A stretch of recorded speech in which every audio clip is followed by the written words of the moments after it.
Hi കൂട്ടുകാരെ, നമുക്ക് സ്ത്രീകൾക്ക് ഏറ്റവും ഇഷ്ടമില്ലാത്തൊരു ജോലിയാണ്. ഏതാണെന്ന് പറയാൻ പറ്റുമോ? ഏതാണെന്ന് ഗസ് ചെയ്യാൻ പറ്റുമോ?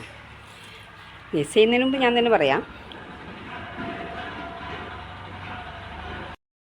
ഈ ഒരു പരിപാടിയാണ് സ്ത്രീകൾക്ക് ഏറ്റവും കൂടുതൽ മടിയുള്ളത്. ഇപ്പം പോരാത്ത വാഷിംഗ് മെഷീനൊക്കെ വന്നതിനെ കൊണ്ടാണ് അലക്കല് കാണുന്നതേ അലർജിയാണ്. ശരിയല്ലേ? പിന്നെ അത് അലക്കണം, ഇങ്ങനെ തോരടണം, ഇതൊക്കെ ഒരു പണിയാണ്. അപ്പം അതുകൊണ്ട് അവൻ പെൺകോന്തനാ, അവൻ എല്ലാ പണിക്കും സഹായിച്ചു കൊടുക്കും. അങ്ങനെ കുശുമ്പുത്തുന്ന ആണുങ്ങൾ വേറിയിട്ട് അത് വേറെ സ്പീഡാകുമ്പോൾ പരസ്പരം സഹകരിച്ച് സ്നേഹത്തോടു കൂടി മുന്നോട്ട് പോയാൽ മാത്രമേ നമുക്ക് ആ ഒരു കുടുംബം മുന്നോട്ട് കൊണ്ടുപോകാൻ പറ്റുള്ളൂ. അല്ലാതെ നീ എടുക്ക് ഞാനെടുക്ക് എന്നുള്ള മത്സരത്തോടു കൂടി ഒരിക്കലും നിൽക്കരുത്. മക്കളുടെ കാര്യങ്ങൾ നോക്കണം, വീട്ടിലത്തെ രാവിലത്തെ കാര്യങ്ങൾ നോക്കണം, എല്ലാം സ്ത്രീകൾ ചെയ്യുന്നില്ലേ? അതുപോലെ തന്നെ പുരുഷന്മാരും അതോടൊപ്പം ഒരു ഒന്നോ രണ്ടോ പണിയെടുത്ത് സഹായിക്കുമ്പോൾ ഒത്തിരി സന്തോഷമാണ്. ഞാനിപ്പോൾ ഈ ഫ്ലാറ്റിലൊക്കെ താമസിക്കുന്ന ആണുങ്ങൾ, ഭൂരിപക്ഷം ആണുങ്ങളും സഹായിച്ചു കൊടുക്കാറുണ്ട്, ജോലിക്ക് പോകുന്നവർ എന്നാണ് എൻ്റെ അറിവ്. ഞാനിപ്പോൾ പോയി കണ്ടെടുത്തോളുള്ള കാര്യങ്ങളാണ്. ആ സമയത്ത് ഈ സാധാരണ കൂലിപ്പണിക്ക് പോകുന്ന ആളുകൾക്കൊക്കെ ഭയങ്കര മടിയാണ്. പിന്നെ അവരെ പറഞ്ഞിട്ടും കാര്യമില്ല, അവരങ്ങനത്തെ ഭാരമുള്ള ജോലി കഴിഞ്ഞിട്ടാണ് വന്ന് കിടക്കുന്നത്. അത് വേറൊരു സത്യം. ആ സത്യം പറയാതിരിക്കാൻ പറ്റില്ല. പക്ഷെ എന്നാലും ചെയ്യുന്നവരുണ്ട്. അപ്പോൾ എനിക്ക് പറയാനുള്ളത്, നല്ലൊരു കുടുംബജീവിതം മുന്നോട്ട് പോകണമെങ്കിൽ പരസ്പരം വിശ്വാസം, സ്നേഹം, പരസ്പര സഹകരണം എല്ലാം ഉണ്ടെങ്കിൽ മാത്രമേ നല്ലൊരു കുടുംബജീവിതം മുന്നോട്ട് പോവുകയുള്ളൂ. അപ്പോൾ എല്ലാവരും അതുപോലെ തന്നെ ഗൈഡ്സ്, പിന്നെ സ്നേഹാർദ്രമായ കുടുംബങ്ങൾക്ക് എല്ലാ ജോലിയിലും പരസ്പരം സഹായിച്ച് ജീവിക്കുന്ന പല കുടുംബങ്ങളും നമുക്ക് കാണാം അല്ലേ?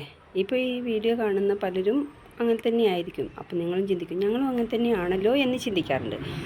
ശരിയാണ്, എല്ലാവരും അങ്ങനെ തന്നെ. പക്ഷേ ചെയ്യാത്ത ഒത്തിരി പേരുണ്ട് അങ്ങനെ, മനസ്സിലായോ? ഒത്തിരി പേരുണ്ട്. അപ്പോൾ എനിക്ക് പറയാനുള്ള ഇത്രത്തോളം ഉള്ളൂ. എല്ലാവരും പരസ്പരം നല്ല സ്നേഹത്തോടു കൂടി പോവുക. ഓരോ കുടുംബത്തിനും പല പല പ്രശ്നങ്ങളും ഉണ്ടാവാറുണ്ട്. അപ്പോൾ നല്ലൊരു കുടുംബജീവിതം മുന്നോട്ട് പോകണമെങ്കിൽ പരസ്പരം വിട്ടുവീഴ്ചകൾ വേണം. അതായത് നമ്മൾ ഇപ്പോൾ ഒരു വാശി പിടിച്ച് കഴിഞ്ഞാൽ ആ വാശി തന്നെ ഉറച്ചു നിൽക്കാൻ പറ്റില്ല. കാരണം എന്ന് വെച്ച് കഴിഞ്ഞാൽ പിന്നെ അപ്പോൾ നമ്മൾ ഒന്നിലെ ഭാര്യ അല്ലെങ്കിൽ ഭർത്താവ് അതേക്കുറിച്ച് ഒരു ചെറിയൊരു വിട്ടുവീഴ്ച, കൂടുതലും ചെയ്യണ്ട. ഇപ്പോൾ പരസ്പരം ഒരു സോറി പറഞ്ഞു വിചാരിച്ചിട്ടോ അല്ലെങ്കിൽ ഇങ്ങോട്ട് മിണ്ടട്ടെ ചേച്ചി കാത്തു നിൽക്കാനോ നിൽക്കരുത്. അപ്പോൾ ഞാനും കുറേയൊക്കെ വാശി പിടിക്കാറുണ്ട് കേട്ടോ. എന്നാലും പിന്നെ എൻ്റെ മനസ്സലിയും. അപ്പോൾ ഞാൻ അങ്ങോട്ട് തന്നെ പോയി മിണ്ടുള്ളൂ. ചില സ്ഥലത്ത് ഭാര്യയ്ക്കായിരിക്കും വാശി കൂടുതൽ, ചില സ്ഥലത്തൊക്കെ ഭർത്താക്കന്മാർക്കാർക്കും വാശി കൂടുതൽ. ആൾക്കെന്താ എന്നോട് മിണ്ടിയാൽ, അങ്ങനെ ഒരു ചിന്ത ഉണ്ടാവും. അപ്പോൾ ആ ചിന്തകളൊക്കെ ഒഴിവാക്കി നല്ല കൂട്ടുകാരായിട്ട് വേണം ഇനി മുന്നോട്ട് പോകാൻ. പിന്നെ എൻ്റെ വീഡിയോ കണ്ടിട്ട് മോശം കമൻറ്റുകളൊന്നും വരില്ല എന്ന് പ്രതീക്ഷിക്കുന്നു. നല്ല നല്ല കമൻറ്റുകളെ പ്രതീക്ഷിക്കുന്നുള്ളൂ. പിന്നെ ഞാനും ഒരു കുടുംബിനിയാണ്. പിന്നെ എനിക്ക് 2 മക്കളും ഹസ്ബൻഡൊക്കെ ഉള്ളത് തന്നെയാണ്. അപ്പോൾ ഞാനും അങ്ങനെ പരസ്പര വിട്ടുവീഴ്ചയിൽ തന്നെയാണ് മുന്നോട്ട് പോകുന്നത്. എൻ്റെ ഒരു അഭിപ്രായം ഞാൻ പറഞ്ഞു എന്നുള്ളൂ. നിങ്ങൾക്ക് സ്വീകരിക്കാൻ പറ്റുമെങ്കിൽ നിങ്ങൾ സ്വീകരിക്കുക. ഞാൻ പൊതുവേ ഇങ്ങനെ ഹോം നേഴ്സിൻ്റെ ജോബിന് പോകുമ്പോൾ ഞാൻ പല സ്ഥലത്തും കാണുന്നൊരു പ്രവണതയാണിത്. രാവിലെ എണീക്കുമ്പോൾ ഭാര്യ മാത്രം എണീച്ച് പണികളൊക്കെ ചെയ്യുക. അപ്പോൾ ഹസ്ബൻഡ് എന്ത് ചെയ്യും? അതുവരെ മൂടി പതിച്ച് കിടക്കും. പോകാൻ നേരമാകുമ്പോൾ ചാടി എഴുന്നേൽക്കും. അവരുടെ പ്രഭാത കൃത്യങ്ങളൊക്കെ കഴിഞ്ഞ് ബ്രേക്ക്ഫാസ്റ്റിന് വന്നിരിക്കും. അത് ഉണ്ടാക്കി കൊടുത്തു കഴിഞ്ഞാലും അതിനും കുറ്റമാണ്. അപ്പോൾ അലക്കിൻ്റെ കാര്യമാണ് ഇപ്പം നമ്മൾ പറഞ്ഞത്. നമ്മൾ കല്ലിൽ അലക്കുന്ന സുഖം ഒരിക്കലും നമുക്ക് വാഷിംഗ് മെഷീനിൽ കിട്ടും. നമ്മുടെ പണി എളുപ്പമാണ്. നമ്മുടെ ഡ്രസ്സിന് കേടുപറ്റുന്നതും വാഷിംഗ് മെഷീനിൽ അലക്കുന്നതുകൊണ്ടാണ്. നമ്മൾ കല്ലിൽ അലക്കുകയാണെങ്കിൽ നമ്മൾ അതിൻ്റേതായ പരിചരണത്തോടു കൂടി തന്നെയാണ് ഏത് ഡ്രസ്സും നമ്മൾ അലക്കാറ്, ശരിയല്ലേ? അപ്പോൾ നമ്മുടെ കൈക്ക് ആരോഗ്യം ലഭിക്കാനും എല്ലാം നല്ലത് തന്നെയാണ്. ഇപ്പോൾ ഉള്ളവർക്ക് കുനിഞ്ഞ് കുമ്പിട്ട് പണിയെടുത്താൽ അപ്പോൾ ഊരവേദനയാണ്. എന്തുകൊണ്ടാണ് അങ്ങനെ വരുന്നത്?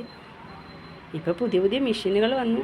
അപ്പോൾ എത്ര വിലപിടിപ്പുള്ളതാണെങ്കിലും നമ്മൾ പൈസ കൊടുത്ത് വാങ്ങും. അപ്പോൾ നമുക്കെന്താക്കും? എല്ലാത്തിനും മറ്റേ കല്ലിൽ അരച്ചിരുന്ന ആളുകളുണ്ടായിരുന്നു. ഇപ്പോൾ കല്ലിൻ്റെ മുകളിൽ ആരും മുളകോ മല്ലിയൊന്നും അരയ്ക്കാറില്ലല്ലോ. പണ്ടുള്ള അമ്മമാരൊക്കെ ഇപ്പോഴും ജീവിച്ചിരിക്കുന്നത് എന്തുകൊണ്ടാണ്?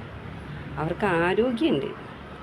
അവർ മുറ്റടിക്കും, പിന്നെ മുളക് അരയ്ക്കുന്നതെല്ലാം കല്ലിൻ്റെ മുകളിലാണ്. ഇപ്പോൾ ഉള്ളവർ നേരെ തല കുത്തിനെയാണ് അതുപോലെ അരി അരച്ചിരുന്നത്, ആട്ടിയിരുന്നത് എല്ലാം കല്ലിലായിരുന്നു. ഇപ്പോഴുള്ളവർക്ക് അതൊക്കെ ഒരു തമാശയാണ്. ഓക്കെ, അപ്പോൾ വീണ്ടും കാണാട്ടോ.